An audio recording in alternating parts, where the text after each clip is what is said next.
चलिए शुरू करते हैं आज का सविनय अवज्ञा आंदोलन समाप्ति की यदि आप बात करते हो तो शुरू भले ही 1930 में हुआ, 31 में कुछ दिन के लिए रोका गया, फिर 32 में शुरू हो गया। इसमें उतार चढ़ाव आते रहे कई बार समय अनुसार। प्रश्न है, आज हम लोग 100 अंक हिंदी के गद्य खंड के चैप्टर संख्या 3 पर चर्चा करेंगे। चैप्टर संख्या 3 का नाम है संपूर्ण क्रांति, और संपूर्ण क्रांति के लेखक है जय प्रकाश नारायण। और संपूर्ण क्रांति क्या है तो भाषण है। क्या है? पाठ को प्रारंभ करने से पहले हम लेखक के बारे में जाने थोड़ा कि जयप्रकाश नारायण कौन थे, उनकी उपलब्धि क्या थी, उन्होंने उनका भारतीय राजनीति में क्या योगदान है, उसी बात पर चर्चा करते हैं। तो जयप्रकाश नारायण एक महान समाजवादी या साम्यवादी विचारधारा के व्यक्ति थे। वह एक राजनेता के साथ साथ एक सामाजिक कार्यकर्ता भी थे। इनका जन्म 11 अक्टूबर 1902 ईस्वी में सिताब दियारा नामक गांव में हुआ था, जो उस समय उत्तर प्रदेश के बलिया जिला में पड़ता था, लेकिन वर्तमान समय में बिहार के सारण जिला में पड़ता है। इनके पिता का नाम हरसु दयाल, जो अंग्रेजों के शासनकाल में रेवेन्यू असिस्टेंट नाहर विभाग में जिलादार के पद पर थे। और माता का नाम था फूल रानी देवी, यह भी एक स्वतंत्रता सेनानी महिला थी। इनका विवाह ब्रज किशोर प्रसाद की बेटी प्रभावती देवी के साथ हुआ था। मतलब जयप्रकाश नारायण के ससुर ब्रज किशोर प्रसाद थे, यह एक गांधीवादी विचारक थे।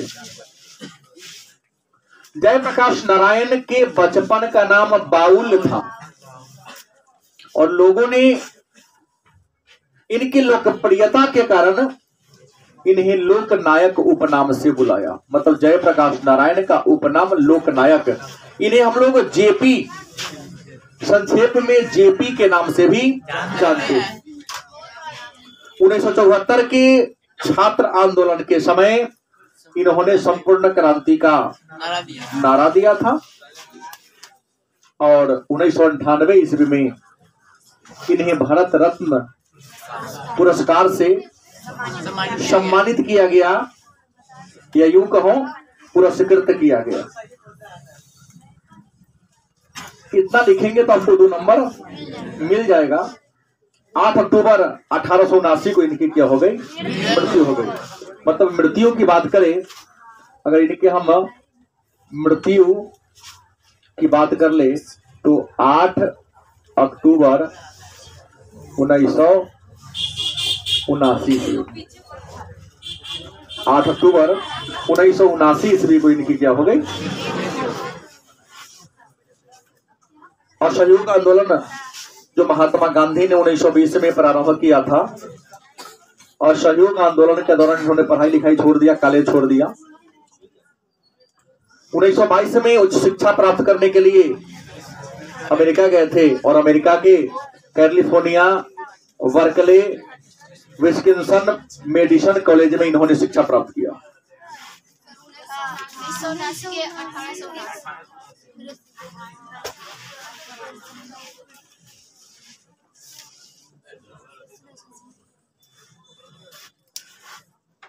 1929 ईस्वी में अमेरिका से लौटने के बाद कांग्रेस पार्टी में ज्वाइन कर लिए, शामिल हो गए। और 1932 में सविनय अवज्ञा आंदोलन के दौरान पहली बार जेल गया था। हालांकि सविनय अवज्ञा आंदोलन 1930 में ही शुरू हुआ, लेकिन आंदोलन के प्रारंभ में नहीं, अंत में इनको भी जेल में डाल दिया गया था। कांग्रेस जब ज्वाइन कर लिया इन्होंने, तो कांग्रेस ज्वाइन करने के बाद 1934 में कांग्रेस पार्टी के अंदर ही एक नया पार्टी बनाया था जिसका नाम था Congress socialist party. Congress socialist party का गठन कांग्रेस पार्टी के अंदर ही इन्होंने किया था। 1924 ईस्वी में जयप्रकाश नारायण क्या बन गए? साम्यवादी बन गए। और इन पर साम्यवाद का प्रभाव अमेरिका में ही पड़ा था। 1952 में इन्होंने प्रजा सोशलिस्ट पार्टी नामक एक राजनीतिक दल का निर्माण किया था। और 1952 ईस्वी में भूदान आंदोलन के प्रणेता आचार्य विनोबा भावे से क्या हो गए? जुड़ गए, मिल गए। 1977 ईस्वी में जयप्रकाश नारायण के देखरेख में ही जनता पार्टी का गठन हुआ। याद रखेंगे, जनता पार्टी अलग है, जनता दल अलग है, जनता दल यूनाइटेड अलग है और भारतीय जनता पार्टी अलग है। कंफ्यूज नहीं होना है। तो 1977 ईस्वी में जयप्रकाश नारायण ने, माने जयप्रकाश नारायण के गाइडलाइन में ही, दिशा निर्देश में ही 1977 ईस्वी में जनता पार्टी का गठन हुआ। 1974 में छात्र आंदोलन का नेतृत्व किया और ये छात्र आंदोलन के राष्ट्रीय नेता थे। इन्होंने एक निबंध भी लिखा था और जयप्रकाश नारायण के द्वारा लिखे गए निबंध का नाम है reconstruction of Indian polity. Reconstruction of Indian polity नामक पुस्तक की रचना इन्होंने किया था। क्या है? निबंध है। और 8 अक्टूबर 1979 को ईस्वी को इनकी क्या हो गई? तो आइए, जयप्रकाश नारायण जिनको शॉर्ट में जेपी के नाम से जानते हैं, 5 जून, कब? 5 जून 1974 ईस्वी को बिहार की राजधानी पटना में स्थित गांधी मैदान में इन्होंने जो क्रांतिकारी ओजपूर्ण भाषण दिया था, उसी भाषण का एक अंश है संपूर्ण क्रांति। संपूर्ण भाषण नहीं है, कुछ अंश है। अब कहानी की तरह नहीं है कि भाई स्टेप बाय स्टेप होगा। भाषण में तो व्यक्तिगत अनुभव, जीवन की घटनाएं और सामने बैठे लोगों के मन में उत्साह, ओज की भावना पैदा करनी होती है। उसी बात का इसमें जिक्र है। जयप्रकाश नारायण कहते हैं कि अभी अभी हमने रेणु जी का कविता पढ़ी।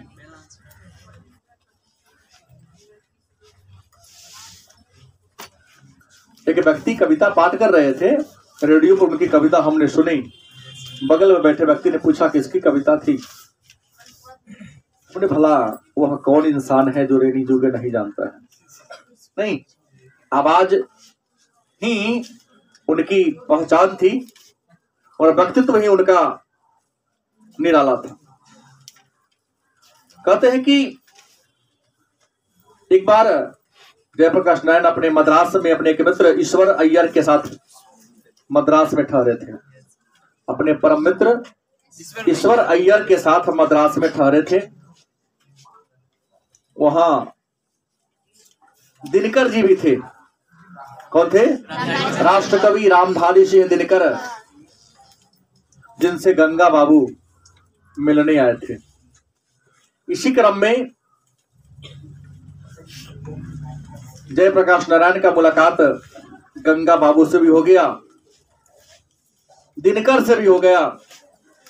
और जब बड़े लोग मिलते हैं तो किसी के गुण अवगुण पर चर्चा नहीं होती है, देश विदेश के राजनीति पर चर्चा होती है।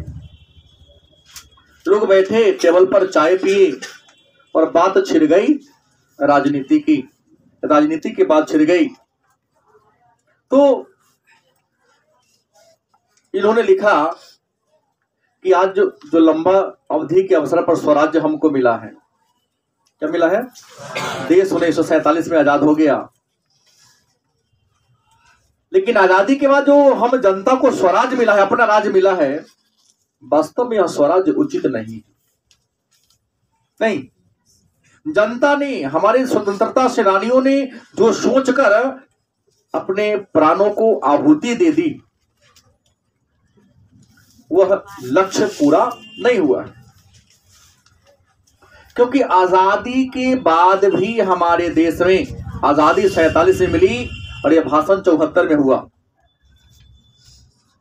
तो आप देख लो मोटा मोटी 24 साल और 3 साल पहले 27 साल, तो कहा कि 27 साल हमको स्वराज मिले हो गया। लेकिन आज भी देश में भूख है। ये 74 में बोल रहे हैं कि 37 साल पहले मेरा देश आजाद हुआ, 27 साल, लेकिन फिर भी देश में महंगाई है, भूख है, भ्रष्टाचार है, कोई काम ऐसा नहीं निकलता है, या कोई काम देश में ऐसा नहीं हो रहा है जो बिना रिश्वत बगैर घूस लिए हो रहा है। हर जगह, चाहे वह बैंक हो, सरकारी कार्यालय हो, यहां रेलवे स्टेशन का टिकट ही लेना क्यों न हो, पोस्ट ऑफिस में टिकट ही लेना क्यों नहीं हो, वहां भी आपको रिश्वत देना पड़ रहा है। बिना रिश्वत के कोई काम नहीं हो रहा है।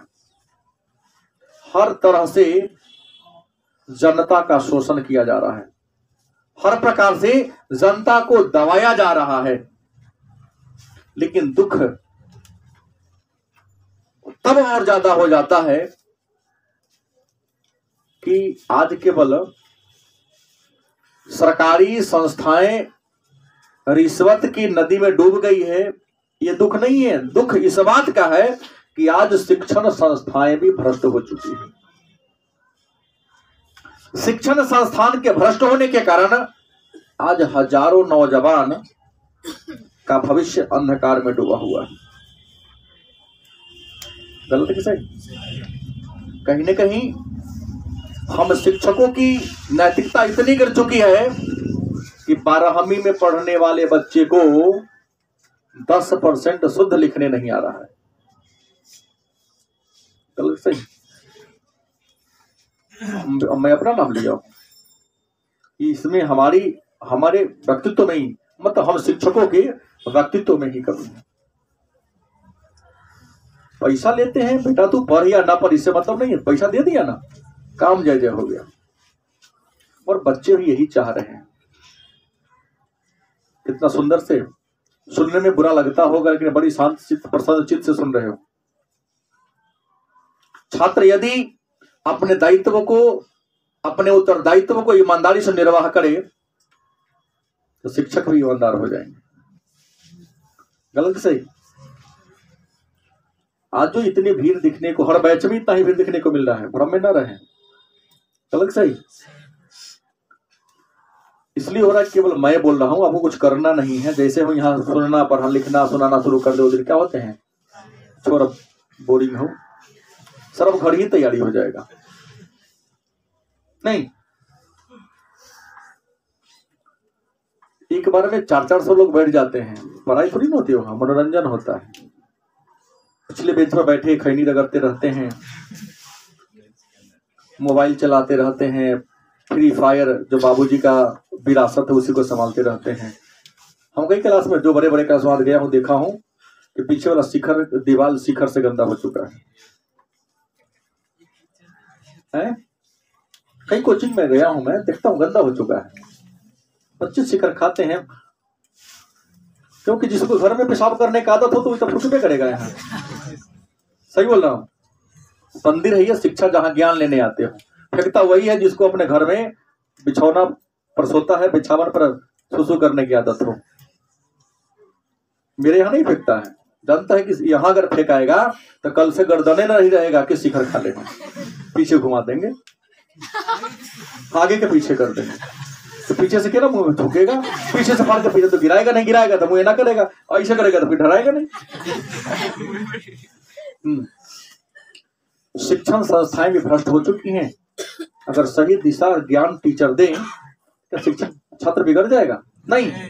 आज शिक्षण संस्थाएं केवल पैसा, जाके विद्यालय प्राइवेट में देख लो, पढ़ाई हो या ना ड्रेस मेंटेन होना चाहिए। फलानमा दिन यह ड्रेस, फलानमा दिन, अरे जूता गंदा काहे हो गया, तुरंत गार्जियन को फोन। टीचर ऐसे हैं कि जब होमवर्क कभी निमन से गार्जियन चेक कर दे तो हर लाइन में एगो में मात्रा मिस्टेक होगा। अंग्रेजी के तो सब वर्ड में 90 गो में 100 गो वर्ड में 80 गो वर्ड गलती ये रहता है, हर वर्ड में एक मिस्टेक रहता है, स्पेलिंग मिस्टेक।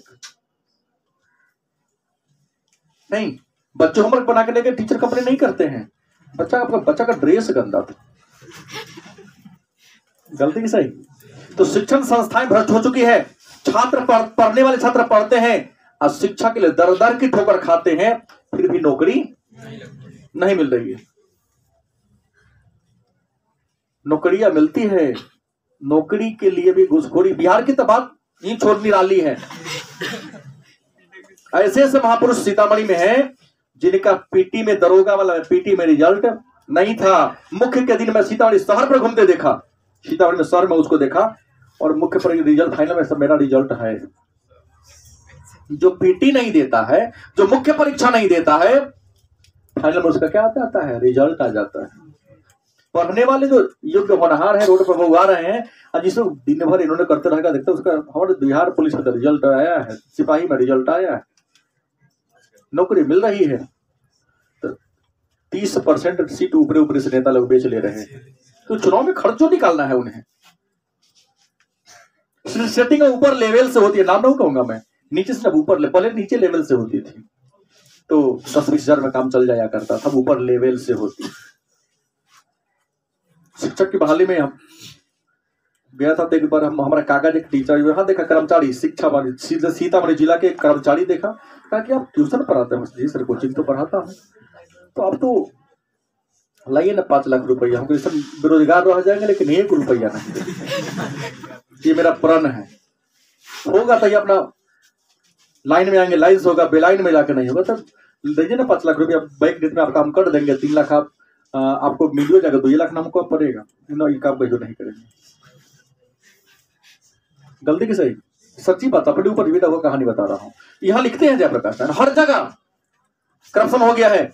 सरकार जब भी चुनाव होता, खड़ा होता आता, भाषण देते हैं, चाहे किसी की सरकार हो, इससे मतलब नहीं है कि हम बेरोजगारी हटाएंगे, लेकिन बेरोजगारी दिन प्रतिदिन बढ़ती जा रही है। गरीब की गरीबी और बढ़ती जा रही है, अमीर और अधिक अमीर होते जा रहा है, गरीब और ज्यादा गरीब होते जा रहा है। गरीबी हटाओ के नारे जरूर लगते हैं, लेकिन चुनाव जीत जाने के बाद गरीबों को हटाओ दिखाई देने लगते हैं। पिछले वर्ष की तुलना में देखो, हर साल गरीबी की स्तर बढ़ती जा रही है। अगर गरीबी का स्तर बढ़ नहीं रहा था, देश के ये 2 रुपये किलो गेहूं और 3 रुपये किलो चावल जो मिल रहा है, काहे देश का 75% लोग ले रहा है? इसका मतलब देश के 75% लोग गरीब हैं। लोग ले जाए जैसे ले, जिसको मिलना चाहिए वही ले, 75% लोग उसके लेवल में, मतलब कुछ लोग तो कुछ आंकड़ा देखा जाता है 81% तक पहुंचा देगा। कहते हैं कि यही वार्ता हो ही रही थी, वहां से लौटकर आ गए पटना, जयप्रकाश नारायण वहां से लौट कहाँ आ गए? पटना आ गए। इनके व्यक्तिगत तो ये आजादी के बाद की कहानी मैं कुछ कह रहा हूं। पटना आ गए, पटना में आए, थोड़ा ओल्ड हो भी चुके थे। इनके हृदय की अचानक रामनाथ गोयनका के यहाँ, जो इंडियन प्रेस के मालिक थे, उनके यहाँ ठहरे थे, उनके घर मेहमान बनकर गए थे। अचानक रात में उनका दिल का दौरा पड़ गया। किनका? जयप्रकाश नारायण। कहता है लोग कि दिल का दौरा पड़ जाए, अगर 5 मिनट में अस्पताल पहुंच गए, मैंने 1 घंटा के अंदर, मेरा ये कहना कि 1 घंटा के अंदर में पहुंच गए, तो संभव है कि प्राण बच जाएगा। अगर देर हो गया तो बचने का कोई चांस नहीं है। इंडियन प्रेस के मालिक जो रामनाथ गोयनका थे, उनकी पहचान तुरंत वेलिंगटन नर्सिंग होम में उन्होंने कॉल किया, 3 मिनट में पहुंचा दिया अपने गाड़ी से वहां। 3 मिनट में, क्या मिनट में? क्योंकि उस समय इतनी ट्रैफिक की समस्या नहीं थी। 3 मिनट में वहां तो पहुंच जरूर गए। सारे डॉक्टर अपना अपना औजार लेकर, सब टाइट था, तुरंत लेटाया, चीर फाड़ करना शुरू कर दिया। डॉक्टर ने तो ईमानदारी से काम किया, रामनाथ गोयनका ने समय पर पहुंचा दिया, लेकिन इनका हार्ट जिंदा नहीं रह सका। ये अपनी कहानी कहते हैं। आगे बढ़ता हूं, आजादी से पहले की बात मैं कर लूंगा। ये तो अपने लास्ट समय की कहानी इन्होंने कहा, मतलब मैं बताया हूं जो इसमें लिखा हुआ है। अब कहते हैं कि सब चाहता है कि करप्शन ना हो देश में, सबके मन में होगा, जितने बच्चे लड़के लड़की सब बैठी हो, करप्शन ना हो। लेकिन करप्शन को फैलाने में सबसे बड़ा योगदान आप ही लोगों का है, क्योंकि हम देते हैं तो लेता है। अभी बहाली की प्रक्रिया चले, टीचर वाला हुआ है, कई लोग हमसे मिला कि आप तो सक्षम है, दे सकते, लाइन सेटिंग करा देते हैं, कोचिंग पढ़ा के जी लेंगे, देंगे तो 1 रुपये ना। हालांकि कई लोग आते हैं तो कहते हैं कि आप तो बहुत ठीक ठाक लोग नहीं है। अब सब सेटिंग चलिए, आप क्यों नहीं करते ना, ये क्या चलेगा। सिद्धांत बन गया तो बन गया, गलती सही ना होगा, बुढ़ापा होंगे, होम ट्यूशन को पकड़ लेंगे, क्या गलती सही 2-3 को होम ट्यूशन पढ़ लेंगे, इतना तो कमा ही लेंगे कि दाल रोटी चल जाएगा है? हाँ, न तो घूमेंगे, ट्रैक्टर भाड़ा लेके घूमेंगे सब गाँव गाँव में। बाबा लोग जब बिना किसी कल्याण के तुमसे मांग के खा लेते क्या हम जाएंगे कोना गाँव में 2-4 मन धान चाहू ना हो जाएगा, क्यों हो जाएगा, बेसी हो जाएगा, क्योंकि इतना तो संस्कार देते ही। तो प्रश्न ये हुआ, इन्होंने कहा कि सब नौजवान चाहता कि डेमोक्रेसी हो, लोकतंत्र हो, लेकिन लोकतंत्र सफल कैसे होगा, किसी के मन में नहीं। अब जब बिहार में मुखिया का चुनाव हुआ, अभी खत्म हुआ हो गया, पूरा कोई जगह नहीं बचा हुआ है। गांव के प्रतिनिधि, गांव के लोग ही वोट देंगे, लेकिन कहीं पर 50 लाख तो कहीं पर 1 करोड़ रुपया खर्चा हुआ मुखिया के चुनाव में। तुम कहते हो कि हमारे जनप्रतिनिधि काम नहीं करते, कैसे काम करेगा जी? वोट देने के लिए तुम नोट लिए हो, वोट फॉर नोट, वोट के लिए आपसे नोट लेंगे, तो नोट लेके जो वोट देगा, तो जो पहले वोट लेने के लिए नोट खर्चा किया है, तो पहले जितना पर नोट निकालेगा ना, तुम किस चेहरा से उसके सामने जाओगे? तो लोकतंत्र भी कहते हैं कि सोच है, यूथ फॉर डेमोक्रेसी का सोच है कि लोकतंत्र हो, लेकिन नौजवानों का रोल क्या है लोकतंत्र में? हमारे एक मित्र गांव में, उनसे मिलने गए, आया था उसका बेटा, की फोन किया कि हो बेटा राइट का पैसा दे दे, नाम लिखा रहे, हमने उसको दे दिया। हमने उसको फोन किया, चुनाव में आवा ना, चुनाव के बाद हाई मुल्ला सब 107 को खड़ा भेलो, सब तो 7 हो जाती तो पैसा दे देवो। फोन किए तो देखा ना गए तो सब जरूर, लेकिन खर्चा हो गए। ठीक, फोन नहीं करके दैया होगा तो दे दीजिएगा, मित्र है क्या कहा जाए, क्योंकि छोड़ देंगे अगर तो उनका जो लाइबिलिटी घट जाएगा कि मांगे इसे मांगबे ना करेंगे। गलती की सही कहा कि चुनाव में अपने पर कर्म पर भरोसा नहीं है, अपने हैंड पर भरोसा नहीं है। चुनाव में सब खड़ा हुआ है, कोनो ना कोनो तो देवे करेगा, जे दिया जाएगा इसे, और हुआ है ऐसा।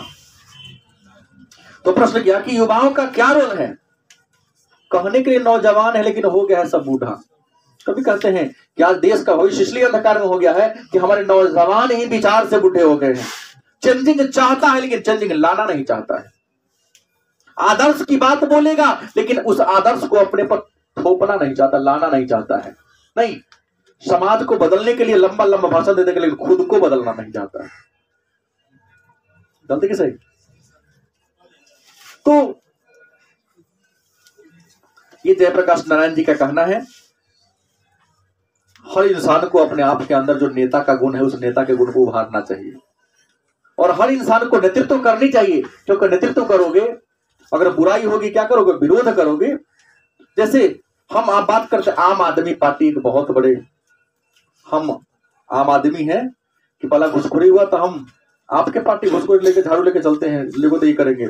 आज इतना करप्ट वो हो गया, आज कहीं हिसाब नहीं है। जब तक हम निमन बात कह के आता तो दल दल में क्या होता है, फंस जाता है। इतना सुंदर बात बोले तो बहुत नौजवान मिल गए आप लोग जैसे, सर अभिनेता बन जाइए। जयप्रकाश नारायण जी को कहा उस समय के नौजवान कि आप क्या बन जाओ, नेता बन जाओ, इतने अच्छे आदर्श है, उच्च आदर्श है, आप रहोगे तो देश का भलाई होगा, देश का कल्याण होगा। ना, हमको नेता होता नहीं बनना है। देश के सुधार के लिए जन संघर्ष समितियां बनी है, लेकिन आज जन संघर्ष समितियां भी करप्ट हो गई। सरकार कहती है कि नहीं, निकला उस नोटिस में पढ़ा कि मुख्यमंत्री का आदेश आया, मतलब नया नोटिफिकेशन आया है कि अब मुखिया अब चेक नहीं काट पाएंगे, अब ऑनलाइन ही पेमेंट हो जाएगा। गलती की सही। तो ऑनलाइन पेमेंट करने में मुखिया जी कहेंगे थोड़ी ना पढ़ना, कोई देता देना पहले ही। घुसखोरी को शांत करने के लिए, करप्शन को शांत करने के लिए समितियां बनी है, लेकिन वो समिति ही करप्ट हो गया है ना। जयप्रकाश नारायण कहते हैं कि मैं अपने छात्र जीवन की बात कर दूं। 1921 के वर्ष साल था जब हम अपने गांव से पटना में पढ़ने आए थे, और अपनी समय का मैं क्रीम था, मैंने बहुत बढ़िया छात्र था पढ़ने लिखने में, सेकंड कभी हुए ही नहीं।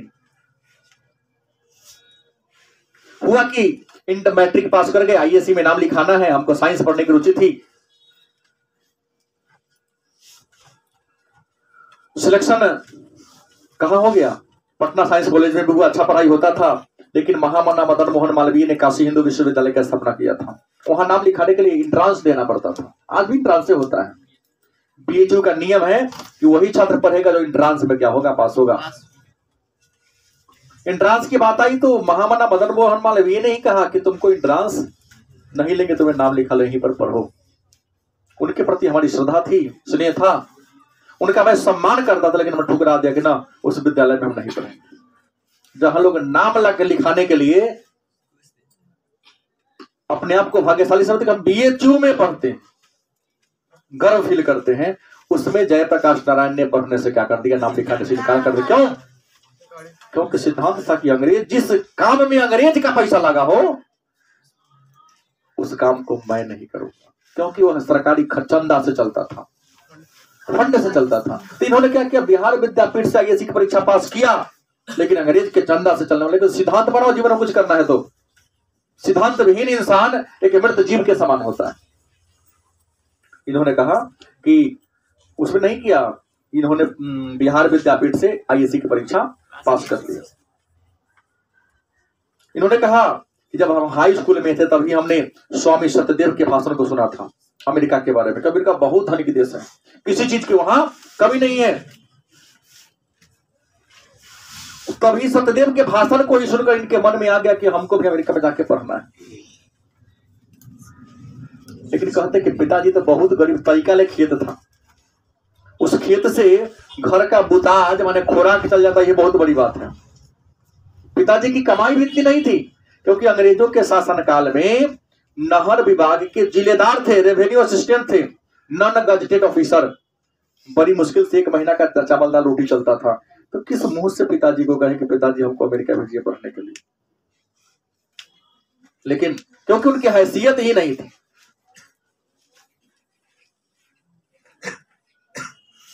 गांधी जी के कहने पर आंदोलन में चले गए, चोरा चोरी कांड हुआ, आंदोलन क्या हो गया, समाप्त हो गया। अब इनको जिद हो गया नहीं मैं अमेरिका जाऊंगा, तो आंदोलन तो स्थिर हो गया, क्योंकि गांधी ने आंदोलन वापस ले लिया। गांधी जी को 6 साल के लिए जेल में भेज दिया गया। देशद्रोह का मुकदमा चलाकर 1922 में, इतिहास में पढ़ाया। और सहयोग आंदोलन चौरी चौरा कांड के कारण रोक दिया गांधी ने। तो अंग्रेजों ने गांधी पर देशद्रोह का मुकदमा चलाया और 12 फरवरी 1922 गिरफ्तार करके उनको जेल में डाल दिया गया। मुकदमा चला। खैर बातें जो हो, 22 के बाद ही कहे कि अमेरिका जाएंगे। सत्यदेव के भाषण से प्रेरित हो गए थे, अमेरिका गए। पिताजी से पैसा नहीं लिए।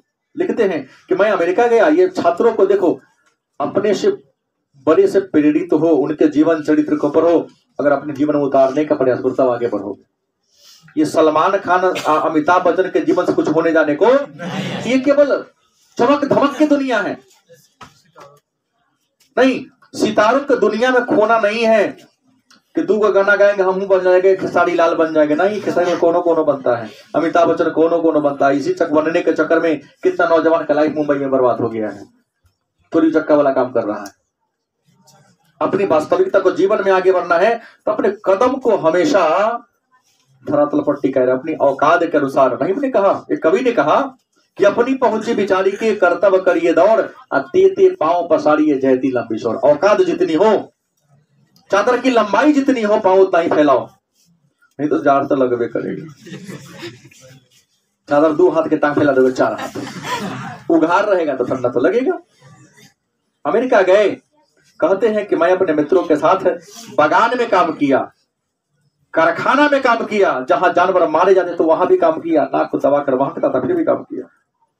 यूनिवर्सिटी में पढ़ता था, छुट्टी जब मिलता था तो छुट्टी के समय इतना कमा लेता था कि रूम रेंट भी निकल जाता और पढ़ाई का खर्चा भी निकल जाता।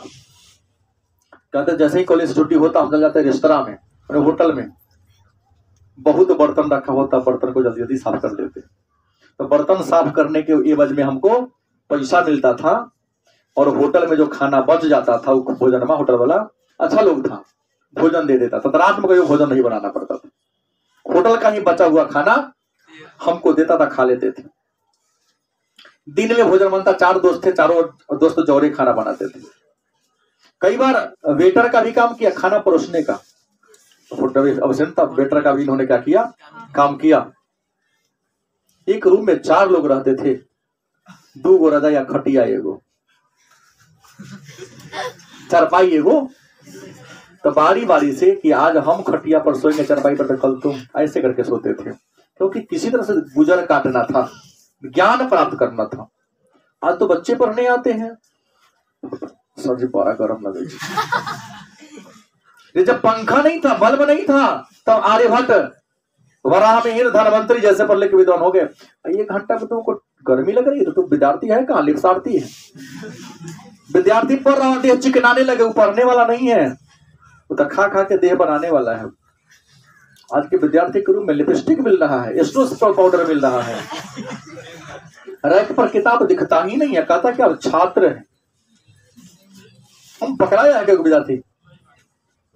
बैग में छात्र को लिपस्टिक की लेने की क्या जरूरत है। हमको शक हुआ। मैं धूम्रपान नहीं करता हूं, किसी प्रकार का नशा नहीं करता हूं, खान पान ईश्वर की दया सब ठीक ठाक है। ये देखे कि हम कुछ नहीं करते हैं, लेकिन हम लोग का चेहरा उतना लाल नहीं, इसका ये सब तो पता चला कि वो लाल का लिपस्टिक यहाँ वो तो लगा के चेहरा को लाल दिखाते हैं, इतना खून है नहीं। जबकि 40 साल के बुढ़ापा में हम लोग देखो हाथ में देखेंगे तो लोग ज्यादा आंख में खून है, दिखता है, लाल है। तो लोग का व्हाइट होगा, लेकिन मेरा क्या होगा, रेड होगा। खून बहुत दिख रहा है, क्लियर नहीं आता। तो ये कहते हैं कि हमने वहां गया, भाई करना है। कई बार होटल में काम नहीं मिलता था तो जूता पॉलिश करते थे। कई बार इतवार के दिन दिक्कत हो जाता था, क्योंकि इतवार के दिन मैक्सिमम बच्चा होटल में पहुंच जाता था काम करने, और वो दिन काम मिलता नहीं था, उस दिन क्या काम चलेगा। कई बार कहते कमोड साफ किया है, लैट्रिन में बाथरूम का जो होता है सीट, उसको हमने साफ किया कई बार। हाँ, बीए पास कर गए तो सरकार हमको स्कॉलरशिप देने लगी। बीए पास करने के बाद क्या देने लगी, स्कॉलरशिप देने लगी। और थोड़ा समाज में ग्रेजुएशन करने में इज्जत बढ़ जाता है, अच्छा का उम्र भी हो जाता है, तो लोगों ने होम ट्यूशन के लिए बोलाना क्या कर दिया, तो होम ट्यूशन पढ़ाने लगे। स्कॉलरशिप से पढ़ाई हो जाता था, बाकी खर्चा होम ट्यूशन सबको मिल जाता था। अब अंत में ये कहते हैं कि विस्कंसन मेडिसिन कॉलेज में नामांकन कराए तो वहां के टीचर भी कम्युनिस्ट, लाइब्रेरी भी कम्युनिस्ट बुक से भरा हुआ था। हम वहां गए तो कम्युनिस्ट का विचार हमारे ऊपर आ गया, और 1924 में अंततः हम कम्युनिस्ट विचारधारा को अपना लिए। लेकिन जब अमेरिका से इंडिया लौटे तो हमने कम्युनिस्ट पार्टी ज्वाइन नहीं किया। जो बात हमको लेनिन ने सिखाया था, हमने उस बात को वहां पर छोड़ दिया, सीधा आए तो कांग्रेस में ज्वाइन कर ले। क्यों? क्योंकि कांग्रेस वह पार्टी थी जो देश को आजाद कराने के लिए संघर्ष कर रही थी। और देश जब हमारा गुलाम होगा तो मेरा सिद्धांत नहीं रहेगा। आपका सिद्धांत वही चलता है जब आपको बोलने की क्या हो, आजादी हो। जहां बोलने की आजादी थी नहीं अंग्रेजों के काल में, इन्होंने कांग्रेस को ज्वाइन कर लिया, कम्युनिस्ट को नहीं ज्वाइन किया, छोड़ दिया। क्या देश आजाद होगा तो देखा जाएगा। कहते उस समय लोग हड़ताल करते थे, विरोध करते थे, लोग को बस से, ट्रेन से, रेल से उतार दिया जाता था। लोग कहते हैं कि अगर इसके समय में जयप्रकाश नारायण होते तो देश की दिशा ही कुछ और होती। हालांकि जब पंडित जवाहरलाल नेहरू मरने लगे तो मरने से पहले कहा था कि अगला प्रधानमंत्री जयप्रकाश नारायण को होनी चाहिए। इन्होंने प्रधानमंत्री के पद को ठुकरा दिया था कि नहीं नहीं, इस गंदी राजनीति में मुझे आना होना नहीं। ये लिखते हैं, बोले भाषण में कि अगर लोकतंत्र में, लोकतंत्र का सबसे बड़ा कोई दुश्मन है तो वह लोग है। गलती की सही? कहोगे लोग कैसे है, करप्शन को मिटाना चाहते लेकिन अपना काम जल्दी करवाने के लिए सर 10 रुपया व्यवस्था देना लोग करना जल्दी करें, मैंने काम रुकेगा नहीं, एकदम ताव पर काम होना चाहिए। तो ताव पर काम होगा तो देना ही पड़ेगा टेबल के नीचे से। तो डेमोक्रेसी का अगर सबसे बड़ा कोई दुश्मन है तो वह लोग है, जनता है, और शांति व्यवस्था को भंग करने का भी कोई काम करता है। मैंने भले स्वीकार किया कि हम शिक्षकों की गलती है कि शिक्षा गलत हो रहा है, तो इसमें सब 90% गलती तुम लोगों का है। गलती की सही, क्योंकि तुम भी वो ऐसे शिक्षक को पसंद करते हो जो कमर हिलाए, नाच दिखाए, चुटकुला का, उसमें तुमको भी मजा आता है, रस लेते हो। और जो शिक्षक गार्जियन की भूमिका में तो वह ठीक ना है, तो बहुत डांटता है, पैसा लेके डांट कौन सुनने जाएगा। जल्दी बोल रहा हूं, अगर शांति भंग हो गई, अगर यहाँ पर एलईडी लगा दे और 2-4 को भोजपुरी गाना चला, जोर सर जबरदस्त है, बिहार में नाम नहीं इनका। इसमें 80% योगदान नहीं, 90% योगदान छात्रों की है। पढ़ने आते हैं, पढ़ाई को छोड़कर देख रहा, बार-बार टाइम देख रहा है, टाइम तो भाग ले, सब्जी पर होते हैं वो अपने एक और उन्हें मोबाइल चला रहा था। टाइम महत्वपूर्ण है। नरेंद्र मोदी मीटिंग पर बैठे हुए फोन पर करेंगे ऐसे बहादुर लोग। जयप्रकाश लिखते हैं कि अगर डेमोक्रेसी का सबसे बड़ा कोई दुश्मन है तो जनता खुद है, क्योंकि जनता ही शांतिपूर्ण काम को बढ़ा देती है। हालांकि उसको ठीक करने के लिए पुलिस लाठी चलाती है, गोली चलाती है, आंसू भैंस छोड़ते हैं। कहते हम हाल में ही 74 से पहले 73-72 की कहानी है कि हम हाल में ही बेलौर जा रहे थे। वहां पे एक परम मित्र उमा शंकर दीक्षित पटना आए तो सदानंद जी से मिले। सदानंद जी प्री प्रेस के मालिक थे, जिन्हें ब्रेन ऑफ बॉम्बे कहा जाता है। उनसे मिले, बड़ा प्रभावित हुए। इन्होंने कहा अपने बचपन की लाइफ कहा कि हमें किसी से लड़ाई हुआ ही नहीं। जो भी हमारे छात्र से कभी क्लास में रोड पर लड़ाई हुई ही नहीं, क्योंकि मैं इंसान से नहीं, इंसान के विचार का विरोध करता था। पर आज विचार का नहीं, व्यक्ति का विरोध होता है। कहे कि जीवन में आगे बढ़ना है तो इंसान का विरोधी मत बनो, इंसान के सिद्धांत का विरोध करो। क्योंकि इंसान गलत कोई नहीं होता है, इंसान के सिद्धांत, इंसान के विचार गलत होते हैं, इंसान की पॉलिसी गलत होती है। क्या कि जयप्रकाश नारायण कहते हैं कि पंडित जवाहरलाल नेहरू तो हमारे बड़े भाई थे, उनका मैं आदर करता था, सम्मान करता था, लेकिन उनके नीति का समर्थन मैंने कभी नहीं किया। क्यों? क्योंकि हम कुछ कहते थे, उनका सिद्धांत कुछ था। हमने लिखा कि जब चीन से पंचशील समझौता हुआ, हमने विरोध किया कि मत करो, चीन गद्दार होते हैं, कभी न कभी धोखा देगा, लेकिन माने नहीं। आखिर चीन से दोस्ती कर ही लिया इन्होंने। हमने मतभेद का कारण 2 था। परराष्ट्र नीति में इनका विरोध था कि तिब्बत के मामला पर और हंगरी के मामला पर पंडित नेहरू और जेपी का विचार नहीं मिलता था। हंगरी के मुद्दा पर और तिब्बत के मुद्दा पर नहीं मिलता था, लेकिन तिब्बत को आधार मानकर किया। 1959 में चीन ने तिब्बत को हड़पा। हमने फिर समझाया नेहरू जी को कि देखिए गद्दार अपना रंग दिखाना शुरू कर दिया, आप सतर्क रहिए, ऐसे दोस्त से निमन दुश्मन। क्योंकि आक्रमण करेगा तो बोल के करेगा, दोस्तों पीछे पीछे छुरा फूंक देगा। 1962 में चीन जब आक्रमण किया, शुरू में सेना कह रहा था, फिर भी नेहरू को भरोसा नहीं था कि नहीं वो तो मेरा मित्र हो गया, ऐसा कर ही नहीं सकता। लेकिन जब लड़ाई आमने सामने का हो गया, कहते हैं नेहरू जी को बड़ा दुख हुआ। नेहरू जी को अपने जीवन में अगर सबसे ज्यादा दुख हुआ तो 1962 में भारत चीन के युद्ध के समय, क्योंकि नेहरू को यह आशा नहीं था कि चीन हम पर आक्रमण भी कर देगा। लेकिन चीन ने क्या किया? भारत का 32,000 वर्ग मील क्षेत्र हड़प्पा। उस सदमा को नेहरू बर्दाश्त, लिखते हैं जेपी, बोलते हैं उस सदमा को बर्दाश्त नहीं किए, और उस सदमा से 1964 में इसका दिल्ली का दौरा पड़ा, उड़ीसा में भाषण के दौरान, और 27 मई 1964 को क्या हो गए, मर गए। तो जीवन में दोस्ती ना करो, जल्दी करो ही नहीं, दोस्त बनाओ ही नहीं। पूरा 2-4 साल ओकरा पर जांच पहचान लो तब, क्योंकि दोस्त धोखा देता है तो इंसान मृत्यु को प्राप्त कर लेता है। इसे जल्दी हृदय का दोस्त मतलब, चलते फिरते तो बहुत दोस्त है, सब दोस्त हैं, लेकिन वो दोस्त मत बनाओ जिसको हृदय की बात कहा जा सके। बहुत जांचने परखने के बाद बनाओ, क्योंकि कभी वो धोखा दिया तो तुम बर्दाश्त सदमा को नहीं कर पाओगे। जैसे नेहरू ने किया, चीन पर धोखा दिया तो हार्ट अटैक करके मर गए। आगे लिखते हैं क्या जो सबसे ज्यादा कहीं पर करप्शन है तो वह राजनीति में करप्शन है। राजनीति में करप्शन क्या है?